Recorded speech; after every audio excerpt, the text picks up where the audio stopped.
Bueno, pues estamos de nuevo con los de Tú a Tú y como hemos dicho, durante estas semanas vamos a conocer a personas que nos están representando en el Ayuntamiento que a lo mejor no habíamos tenido la oportunidad de traerles a televisión en estos días. Poco a poco iremos conociendo un poco más. Hoy tenemos con nosotros a Alberto Arnaiz. Primero agradecerle que esté con nosotros en las cámaras de Telemedina. Alberto, Hola. muchas gracias. Hola Javier, gracias a vosotros.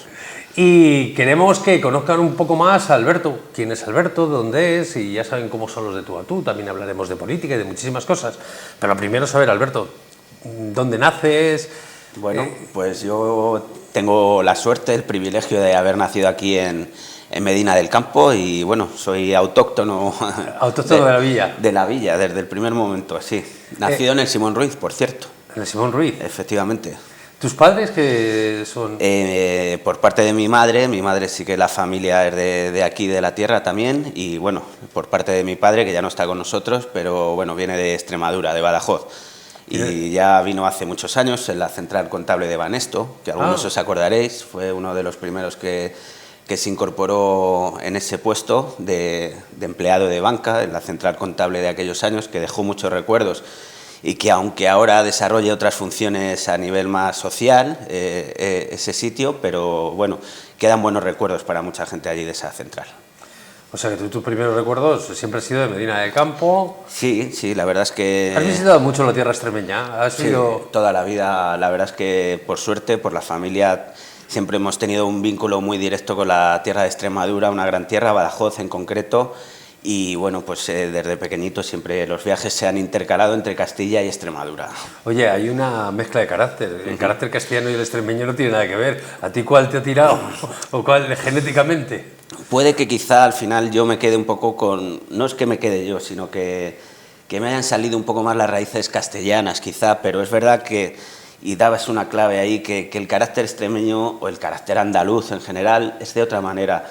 Y en ese sentido, en lo coloquial, en lo social, quizá deberíamos aprender un poco, porque sí que los que tenemos esta sangre de por aquí somos quizá un poco más duros, ¿no?, a la hora de expresarnos y de tal, y quizá esa jocosidad que tienen los andaluces, los extremeños, los sureños en general, pues sí que nos debería impregnar un poquito más a nosotros. A lo mejor esto tiene que ver mucho con el frío, no sé. Seguramente, ¿no? El calor y el frío pues hagan que las personas sean con un temperamento u otro, pero bueno, sí que nos falta un poquito de esa chispa sureña. Oye, yo a ti te he conocido regentando un establecimiento de hostelería. No sé si ahora sí que lo has dejado, me parece que Sí. ahora momentáneamente no tienes nada Sí. de hostelería, sí que... No, a ver, no sé cómo empezar, quiero decir, mi trayectoria viene por otro lado. Siempre he sido una persona muy hazlo tú, o sea, es decir, hazlo tú mismo si puedes. Y bueno, pues la hostelería ha sido una de las cosas que he hecho en esta vida, pero simplemente para poder tener mi tiempo para mis cosas, que son mi música, mis vídeos, mis creaciones, y bueno, esa es un poco la raíz de donde yo vengo.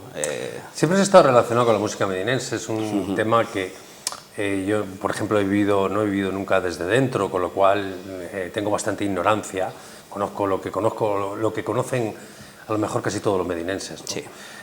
Tú has vivido mucho el tema de la música desde hace muchísimo tiempo. Es más, has estado metido con Medina Sonora, con toda esta evolución. ¿Cómo empieza esa evolución en Medina? Porque Medina verdaderamente sí que es rica. Sí que es rica en música, sí que es rica en grupos. No sé si no hemos sabido explotarlo. Pues no te falta razón en ese sentido. Yo, en Medina siempre ha tenido una tradición musical muy fuerte y me remonto a los años 60, 70. Si veis la hemeroteca de vuestro propio periódico, veréis cómo en los 60 venían los grandes artistas de la época. Se programaban en el Olimpia, Marifé de Triana, Los Brincos, es decir, lo último que había en esos tiempos en lo musical. Luego la herencia, a través de muchas formaciones musicales, que a día de hoy algunas siguen y tal, ha habido una herencia muy fuerte musical. Yo en mi caso, por ejemplo, mi padre antaño en Badajoz tenía un grupo de música, el cual pues, sacaron algunos discos en la época y tal, y quizá de ahí me viene. Yo empecé con la formación musical, el solfeo, el piano, desde muy jovencito, desde los 7 años, y bueno, pues quizá eso marca, ¿no? Marca la diferencia a la hora de que yo lo he vivido siempre desde pequeñito, desde casa y luego a nivel formativo. Y luego, pues ese proyecto personal, pues casi se convierte naturalmente en Medina del Campo, que es el sitio donde he residido prácticamente toda mi vida, pues en un proyecto de juntar todo ese valor que tiene a nivel social, musical en este caso, pues a las personas. Y quizá esos años, cuando se creó esta asociación de Medina Sonora, de la cual, bueno, tuve la casualidad de ser el autor, el que la promovió un poquito, luego con mucha gente, obviamente, pues esos años fueron muy buenos, porque realmente yo recuerdo, pues antes de empezar esa asociación, que aquí en Medina ya quedábamos 2, 3 bandas locales que, bueno, cosechábamos nuestros, entre comillas, claro, nuestros pinitos, nuestros pequeños éxitos, pero es verdad que faltaba un empuje, ¿no? Porque sí que había en la masa social juvenil unas ganas de querer hacer algo.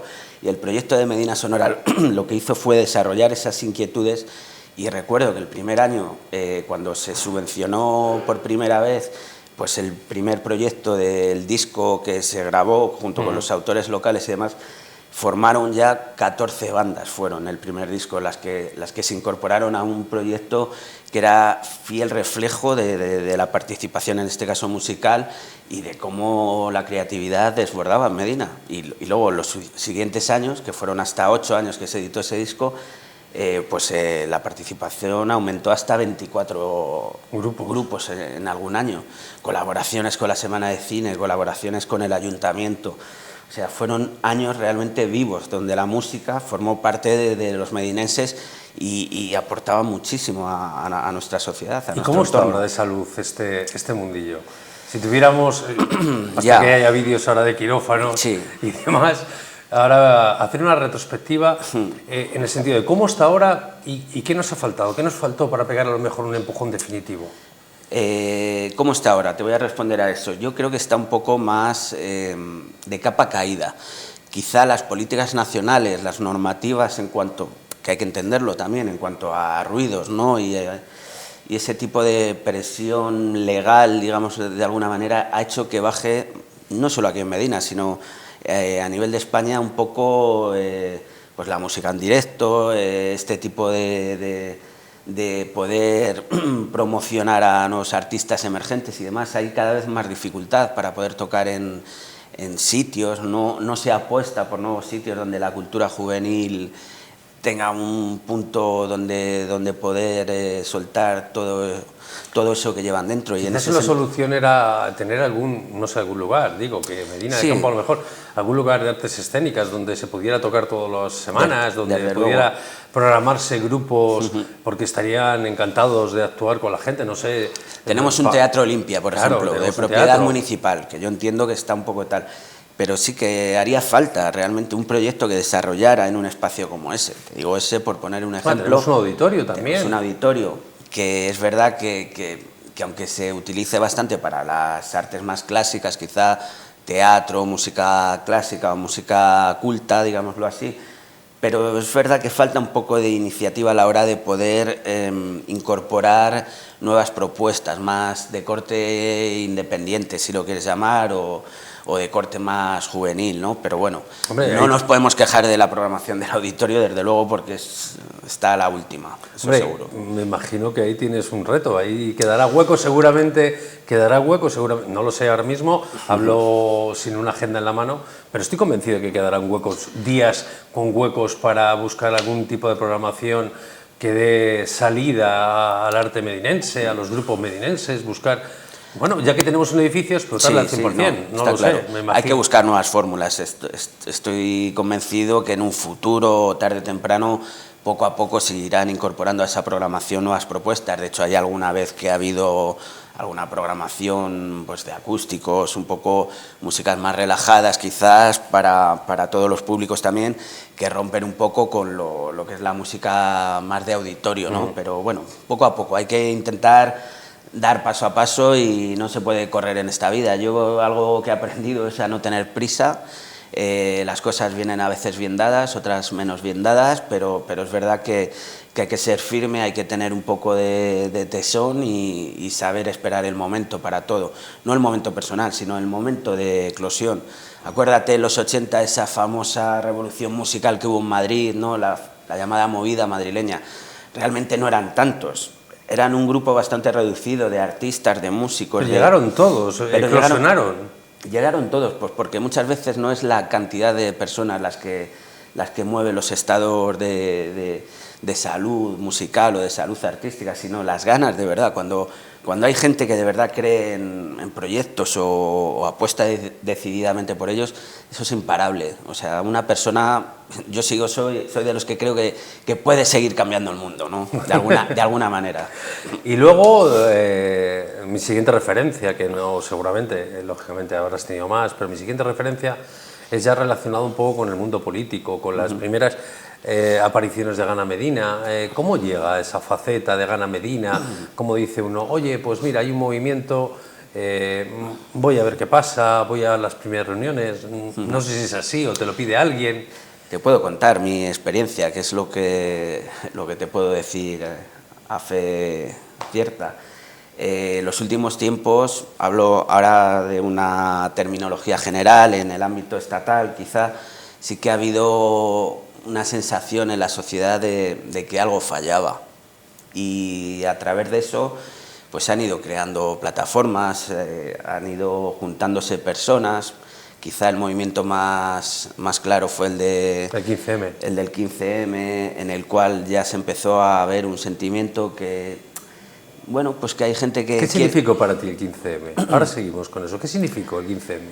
Como persona, como decir, ver a las personas, decir, salgo de la calle, me voy a una plaza... Sinceramente, se te cae la lagrimilla ver cómo todavía queda en España un pozo de inconformismo. De inconformismo, ¿no? Porque el inconformismo no es malo si está bien planteado y con coherencia, ¿no? Y además sin violencia, por supuesto, y cogiendo factores que ya parecían un poco obsoletos u olvidados, ¿no? Quizá a España le falta un poco sangre en las venas, nos hemos hecho muy conformistas.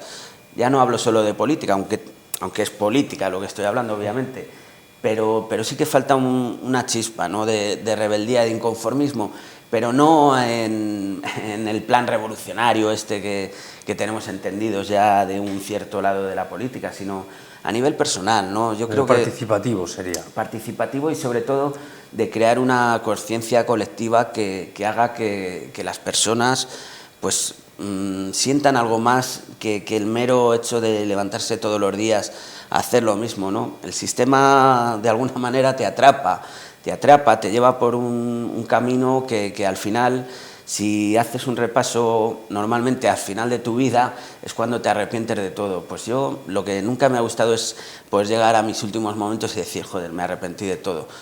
Lo suyo es vivir una vida plena, con conciencia, con coherencia, insisto, pero bueno, que una persona, no digo yo lo intento hacer de alguna manera, pero que todo el mundo sea capaz de llevar a cabo sus sueños, sus metas, es tan fácil como eso. Y luego de ahí empiezan también los movimientos, ya no los dejas y empiezas con la plataforma. Sí, bueno, digamos que en mi vida nunca pensé que iba a haber, que nunca pensé que acabaría metido en la política municipal, pero es verdad que no soy de esas personas que en la barra del bar, por decirlo de alguna manera, son inconformistas, se quejan de todo y luego a la hora de la verdad no dan un paso y tal. Aunque sea estos 4 años, pues intentaré aportar lo mejor. ¿Pero cómo llegas ahí a la plataforma?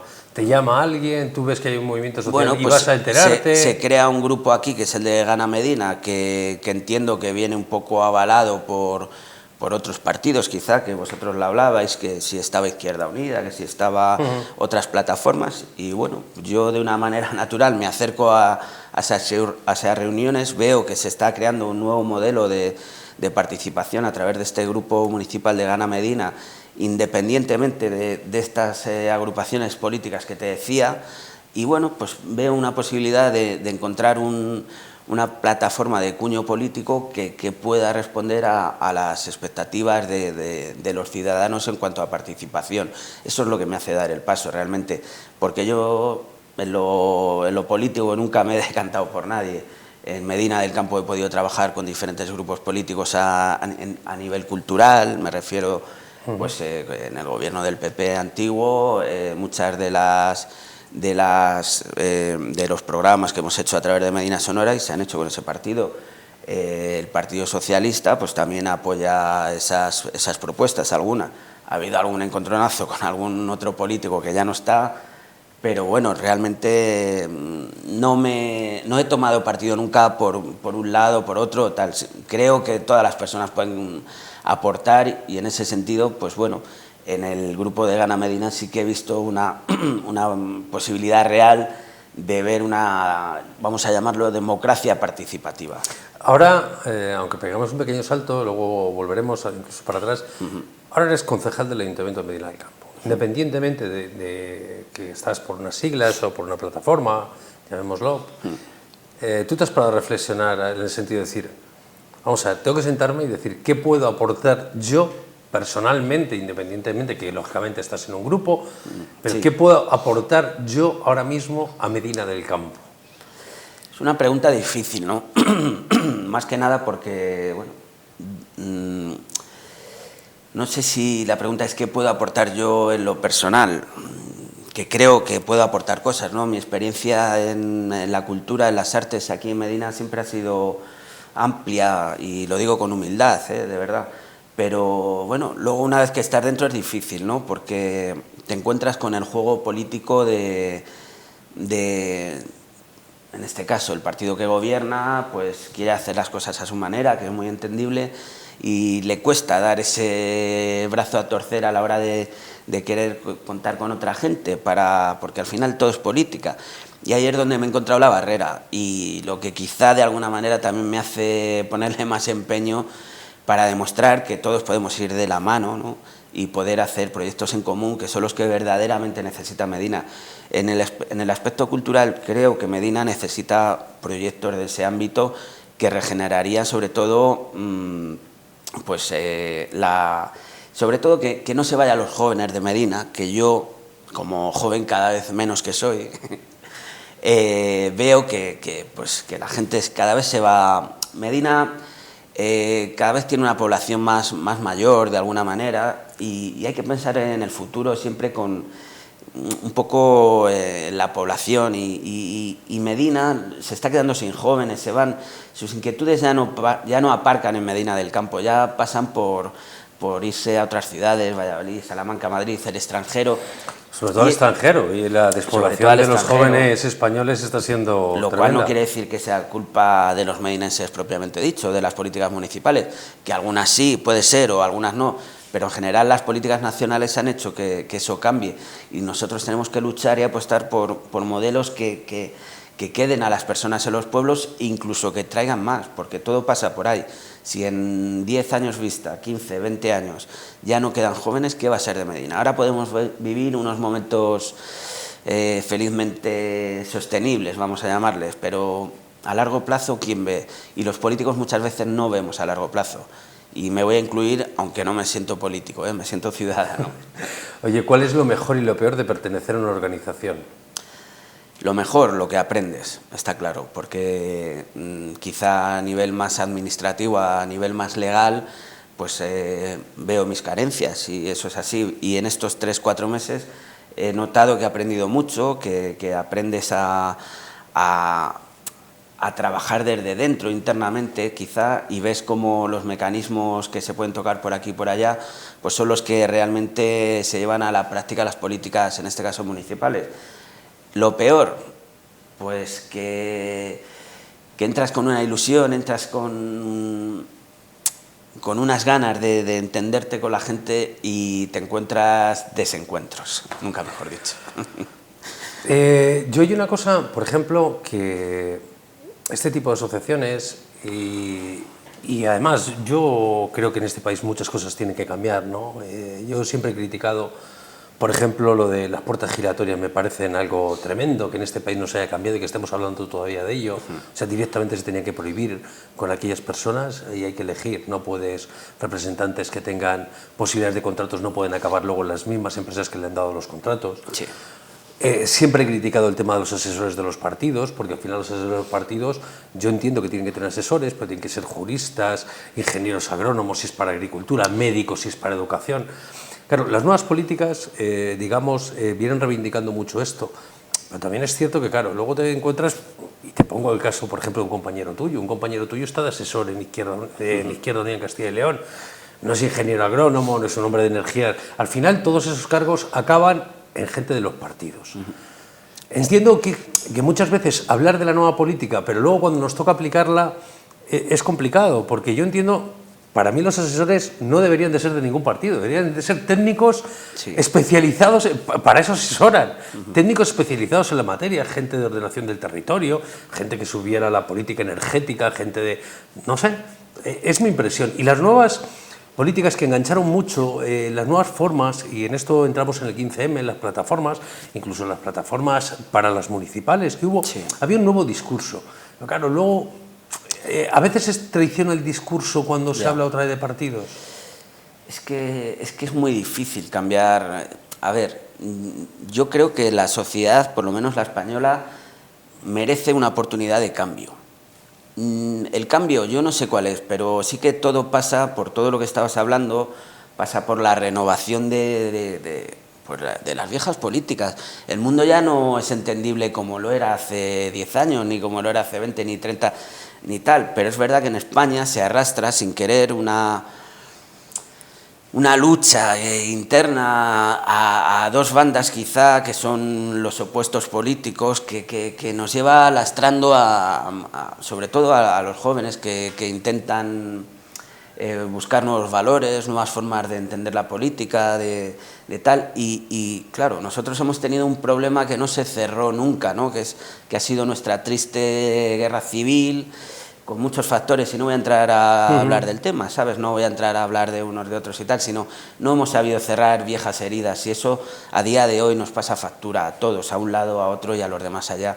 Y eso es lo que no ha sabido hacer un país como España, que es romper ya de una vez con ese odio, esa trifulca que hemos tenido durante... El enfrentamiento, los rojos, azules. Sí, es verdad, parece una bobada, pero es que no hemos sabido todavía superar eso. Quizá como nosotros tuvimos la desgracia de tener al dictador hasta el último momento... A morir la capa. Y hacer de la transición una transición... Bueno, yo no soy quien para hablar del tema, pero es verdad que cualquiera con un poco de visión o de un pensamiento crítico sabe que la transición se firmó por todos los lados. Entiendo yo que para mejorar un poco no, bastante la situación, pero no se hizo bien, no se hizo de buenas maneras, porque realmente no fue la ciudadanía la que soberanamente cambió las cosas, ¿no? Nos las dieron hechas y luego, una vez hechas, ya lo votamos. Esa no es la verdadera democracia. La verdadera democracia hubiera sido que la gente hubiera hecho las nuevas formas y luego, una vez hechas, con todo el mundo, ya se votan. Pero bueno, ya vimos como Felipe González, Carrillo por otro lado, los Fraga, todos a una hicieron su nuevo modelo del nuevo sistema que venía, que era un poco heredero de ese sistema liberal americano, y bueno, a día de hoy aquí lo tenemos. Yo creo que solo hay una opción de cambio, y es la humildad y la cosa de no querer más allá de lo que somos. Hay que empezar a valorar a las personas en lo interior, no en lo exterior. ¿Es partidario de cambiar la Constitución? Bueno, pues si hay algún ámbito en el cual todos podemos consensuar, claro, no como hicieron los dos partidos mayoritarios en su momento, que no voy a hablar del tema, pero claro, quiero decir, ahí se cambió en favor de los bancos, ¿no? Entiendo yo, del sistema que necesitaba recibir dinero contante y sonante de la sociedad para pagar pues esas burbujas en tantos ámbitos. Y claro, ¿se puede cambiar la Constitución? Pues bueno, yo creo que debería ser una cosa de consenso y debería tratarse y hablarse mucho con diferentes sectores políticos, sociales, ciudadanos. Y bueno, no soy quien yo para decir si hay que cambiarla, de verdad. ¿Tienes hipoteca, Alberto? No, nunca la he tenido. No, nunca has tenido hipoteca. No, siempre lo he tenido claro. Bueno, he vivido siempre en alquiler, me he buscado la vida yo con mis trabajos y siempre intuí de alguna manera que esto iba a pasar. Parece muy así decirlo ahora a bote ya pasado, pero es verdad, siempre fui así. En mi casa lo saben, ¿no? Porque entiendo que casi todos los padres en sus casas a los hijos siempre les dijeron: cásate, estudia, cásate, cómprate el coche, la casa y todo. Y yo siempre fui a contracorriente. Ahora con mi madre, por ejemplo, me río mucho de eso, porque en mi momento también me lo dijeron, ¿no? De alguna manera yo le decía: mamá, papá, que no, de verdad, que yo quiero hacer otra cosa, que yo no puedo engancharme aquí a una hipoteca Y bueno, por suerte a mí el tiempo me ha dado la razón. Y bueno, me siento bien, no tengo necesidad de tener pertenencias personales. Es lo que me hace sentirme bien conmigo mismo, con mis fallos, que son muchos, pero me hace sentir bien. Independientemente de que podamos juzgar si es pragmática o no pragmática y realizable las nuevas políticas, hay algo que yo creo que la mayoría de las personas está de acuerdo. El soplo de aire fresco ha venido estupendamente bien, por lo menos para que todo el mundo, para dar un toque de atención a viejas estructuras a lo mejor bastante anquilosadas y que se dieran cuenta de que o había movimiento dentro de esas estructuras o podrían llegar a desaparecer y en este caso parece que en las elecciones que se avecinan, más que un bipartidismo, va a haber 4 partidos que van a estar luchando.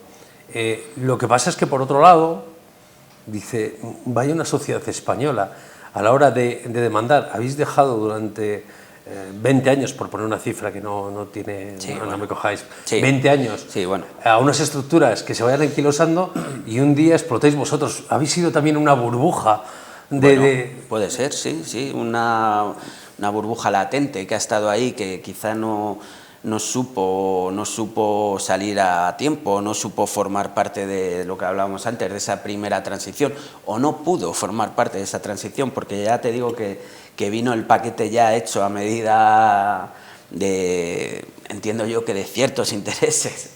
Pero bueno, claro, es muy subjetivo esto que digo yo.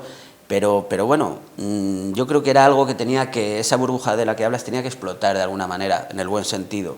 Y es lo que estamos viendo a día de hoy. No sé si cambiará las cosas el 20 de diciembre, no lo sé.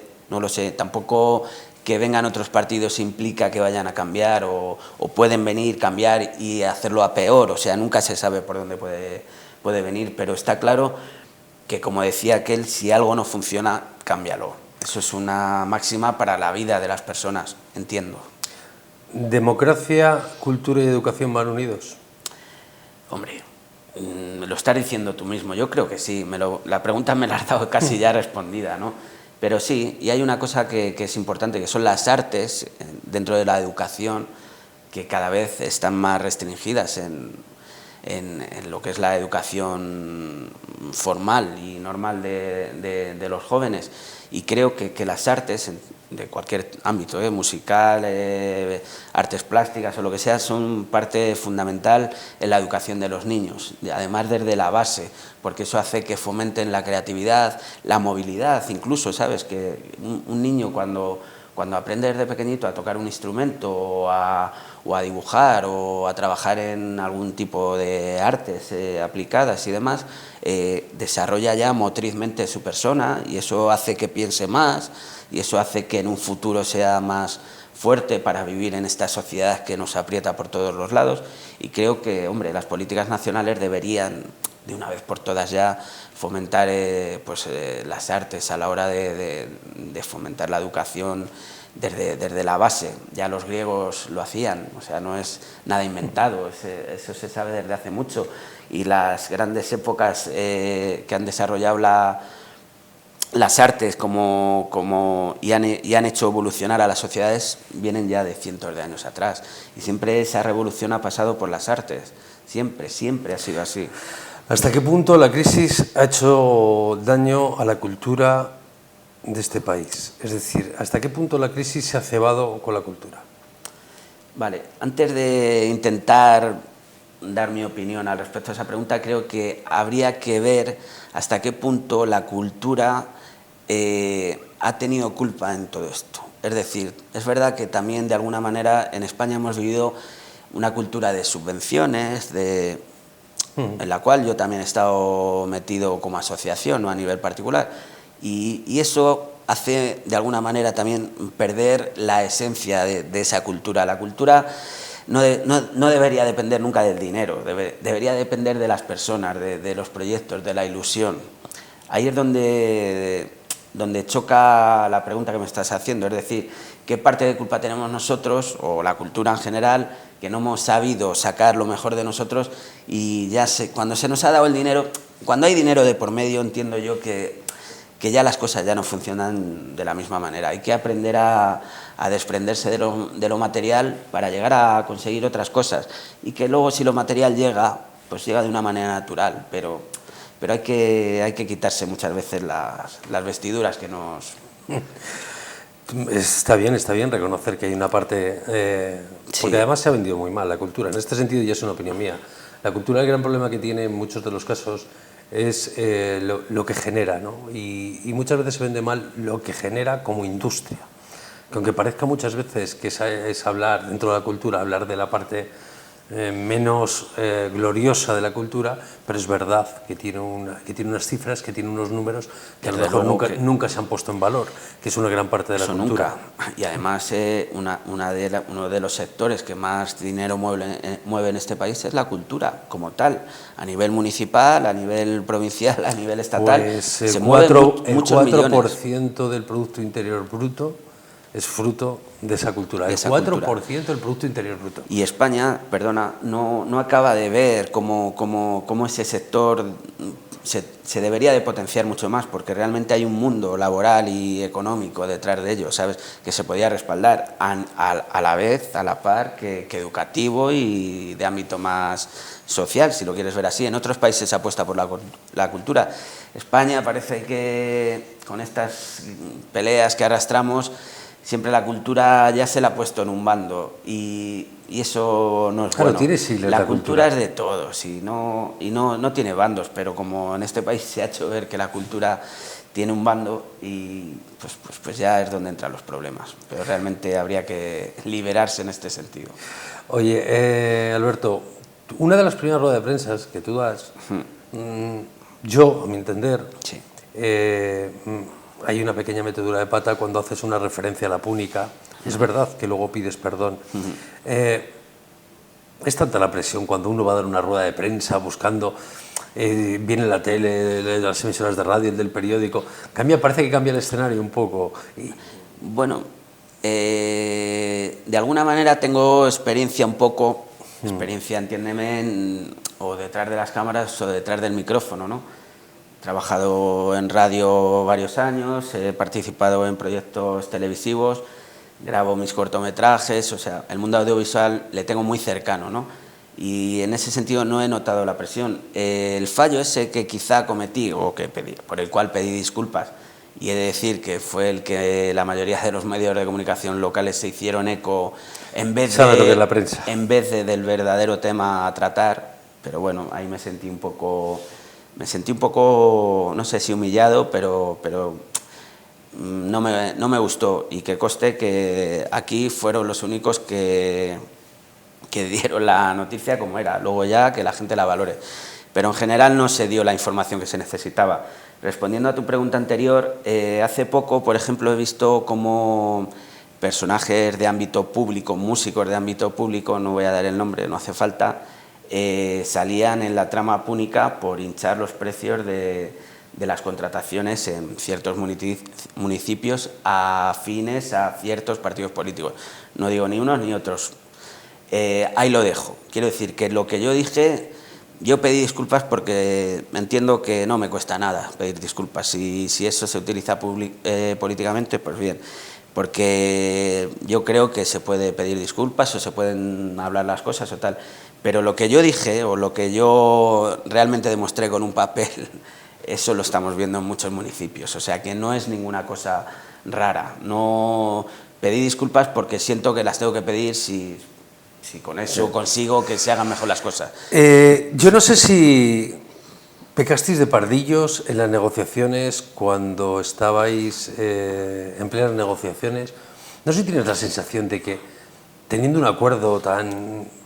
pecasteis algo de pardillos, es decir, nos faltó experiencia en la negociación, no voy a decir pardillos, que a lo mejor es una palabra... No te preocupes, que no era... la he entendido bien, o sea, no te preocupes. Nos faltó experiencia a la hora de la negociación, no sé si tienes esa sensación, porque luego encima la sensación, y lo puedo decir, y además no viene mal para aclararlo, quedó la sensación en la gente... Claro, esto pues tendremos también la culpa a la prensa de que al final queríais cobrar los 3 concejales. No es verdad. Bueno, que quedó la sensación, digo, tienes toda la oportunidad para explicarlo ahora. Pero claro, al mandarlo en un papel escrito y demás, no sé por qué la sensación de los medinenses, o alguna parte de los medinenses pueda tener una sensación de que queríais cobrar, pero sobre todo hay una cosa de fondo. Parece que todo estaba bastante cerca y a mi entender vosotros habéis conseguido muchas cosas y me parece que disteis la última vuelta a ese tornillo que dices, me pasé, esta última vuelta no tenía que haberla dado. No sé si tienes esa sensación. Estoy seguro que nosotros cometimos errores, seguro. Bueno, lo primero, no pedimos sueldos para todos y ahí están las grabaciones. Yo recuerdo poner encima de la mesa lo de los sueldos, de decir, aquí no estamos hablando de sueldos, nadie necesita sueldos o algo así. Quiero decir que no era ese el tema de los sueldos.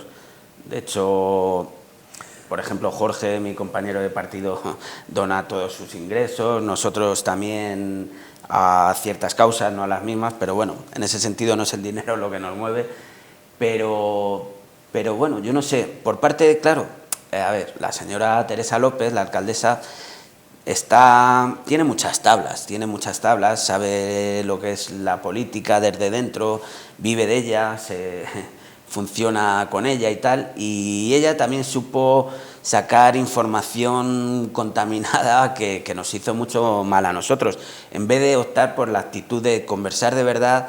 Y si hay que poner cargos encima de la mesa, pues se ponen. Nosotros hemos entrado aquí, o nos han elegido los ciudadanos, para trabajar desde dentro. Y estamos en nuestro derecho de negociar el poder tener unas carteras, hablo de concejalías, desde donde trabajar y demás. Pero bueno, luego en esas conversaciones, claro, tampoco quiero dar nombres, pero te encuentras a personas que ahora están desarrollando su labor de concejal, que fueron muy duras y muy autoritarias a la hora de no dar su brazo a torcer con ciertos, no sé si llamarlo, el privilegio de estar en una concejalía trabajando, y no se bajaban tampoco de su carro.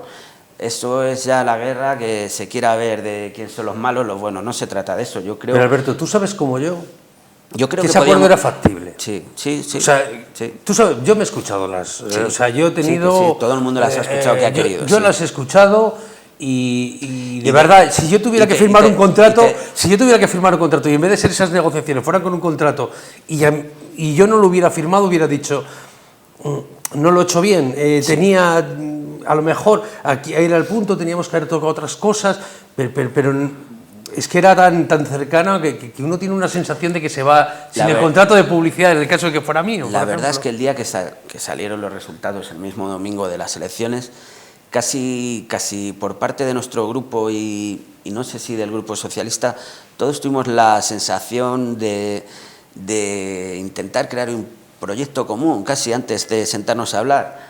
¿Por qué luego no salió? ¿Qué es lo que dices? Pues yo no lo sé. Yo creo que al final los políticos o los que estamos ahí tendemos a ser soberbios en el sentido de que queremos solo lo nuestro y no sabemos escuchar a los demás. Y Porque hay algo que verdaderamente,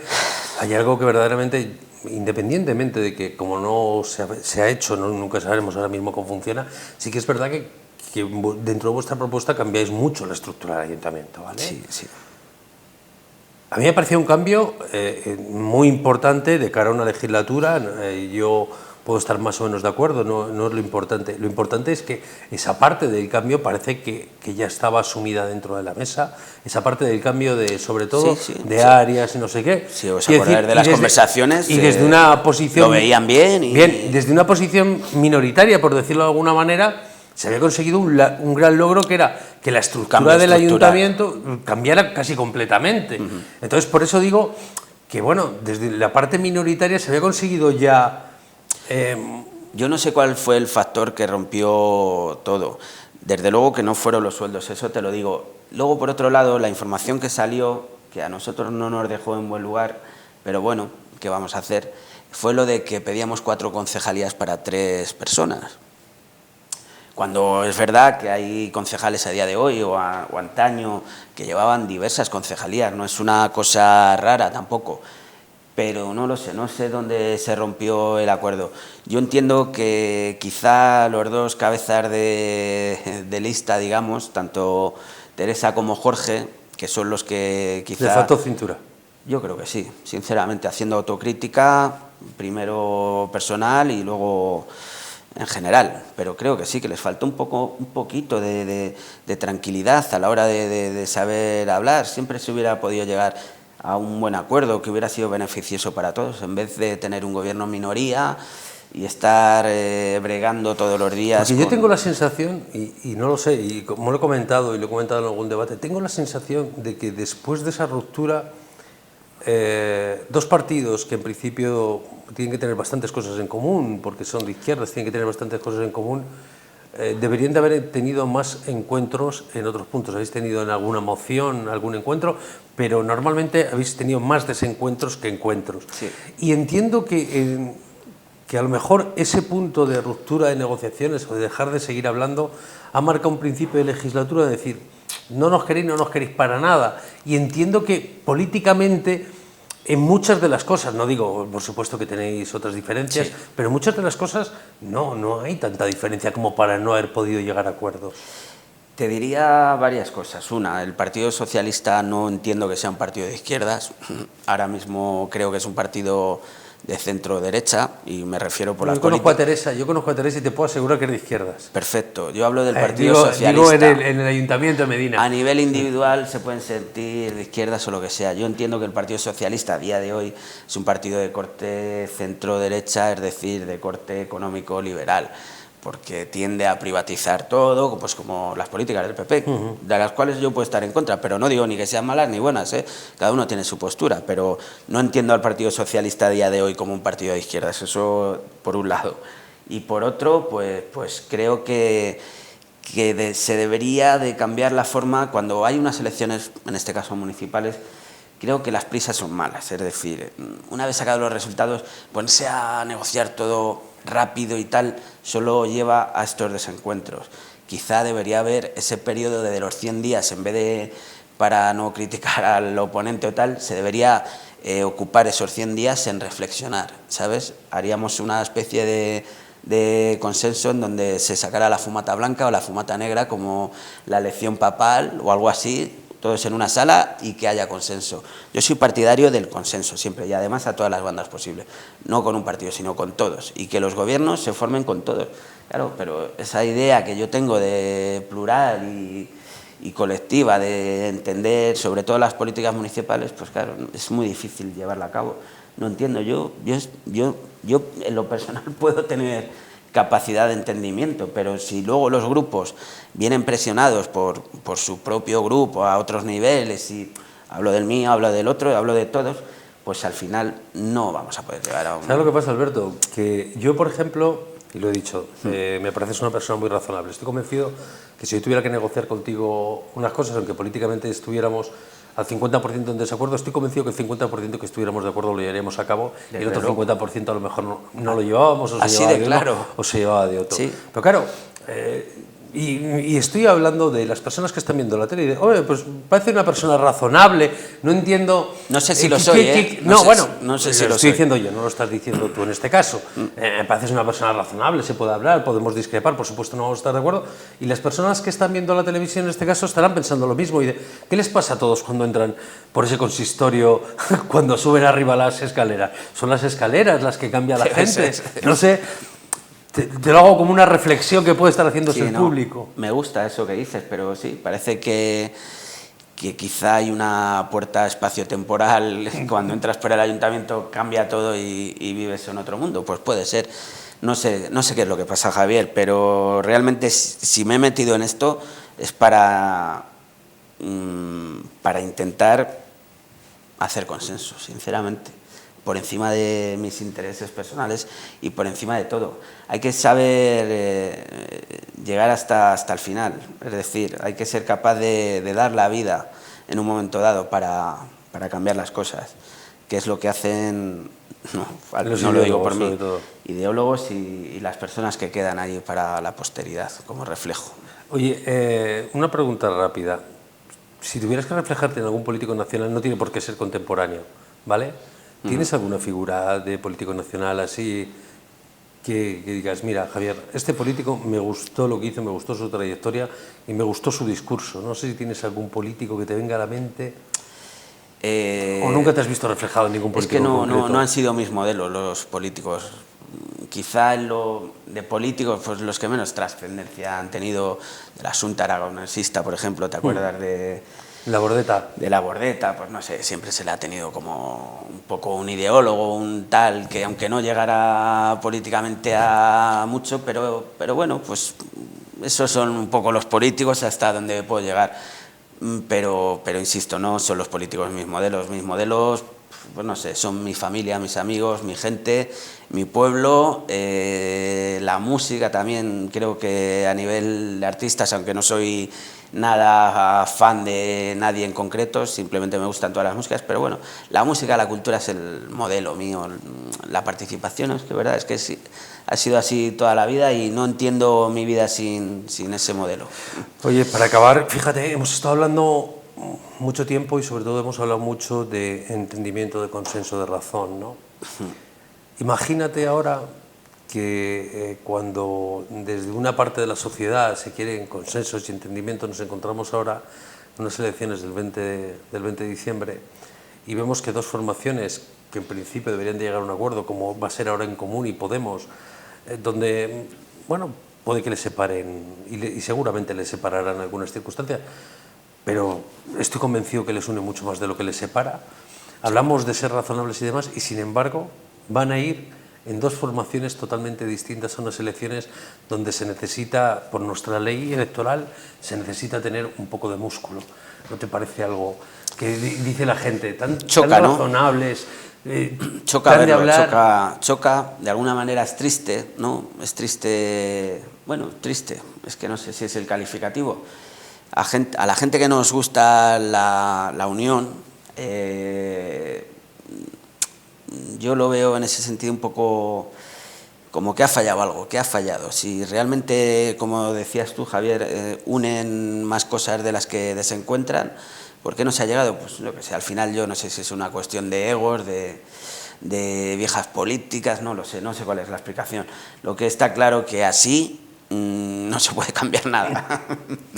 Alberto, muchas gracias por haber estado aquí con nosotros en un de tú a tú, pues con tranquilidad y charlando de las cosas. Ya, así es. Y nos veremos, habrá otras más políticas. Desde luego. Más políticas, pero hoy no era el día. Hoy era el día de que ustedes conocieran un poco más a Alberto, hoy era el día de conocer más a la persona y tener una charla más distendida. Espero que les haya entretenido tanto como a mí.